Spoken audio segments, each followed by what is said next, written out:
Dok, keluarga saya sejak kena diabetes kok kesannya kayak daya tahan tubuhnya lemah banget ya. Bolak-balik masuk rumah sakit, sering demam. Kira-kira ada vaksin apa aja ya yang direkomendasikan supaya bikin daya tahan tubuhnya lebih baik?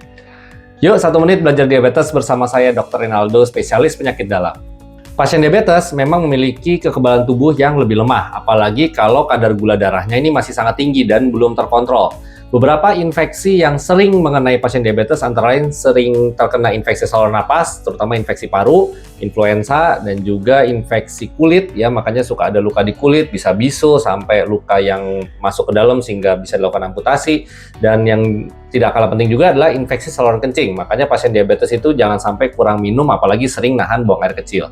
Beberapa vaksinasi sekarang sudah teruji keefektifannya dan juga keamanannya bagi pasien diabetes dan sudah direkomendasikan untuk mencegah terjadinya penyakit-penyakit tersebut atau mengurangi derajat keparahan pada penyakit-penyakit tersebut dan juga untuk meningkatkan ketahanan pasien diabetes terhadap penyakit kronik karena ternyata dari penelitian beberapa virus dan bakteri kalau kena ke pasien diabetes itu menimbulkan peradangan kronik pada tubuhnya yang berlangsung jangka panjang dan meningkatkan risiko terkena penyakit jantung dan pembuluh darah. Waduh, serem juga ya.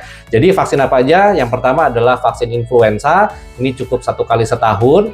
Dan kemudian vaksin pneumokokus, ini biasanya disuntikan sekali untuk seumur hidup. Kemudian vaksin RSV. Nah, RSV ini Respiratory Syncytial Virus, termasuk vaksin baru, tapi sudah ada juga di Indonesia dan cukup diberikan 1 dosis. Ini juga penting karena virus RSV banyak di Indonesia.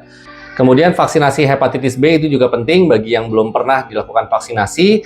Lalu juga untuk mencegah tetanus, pertusis, dan juga difteri, boleh diberikan booster vaksin TDAP selama 10 tahun sekali.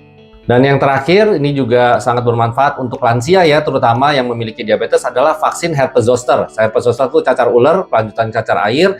Nah ini kalau misalnya terkena herpes zoster pada lansia, apalagi ada diabetes, ini resiko terkena serangan jantungnya itu meningkat berkali-kali lipat. Makanya dibikin vaksinnya supaya lansia-lansia ini jangan sampai terkena herpes zoster. Itu diberikan 2 kali ya vaksinnya.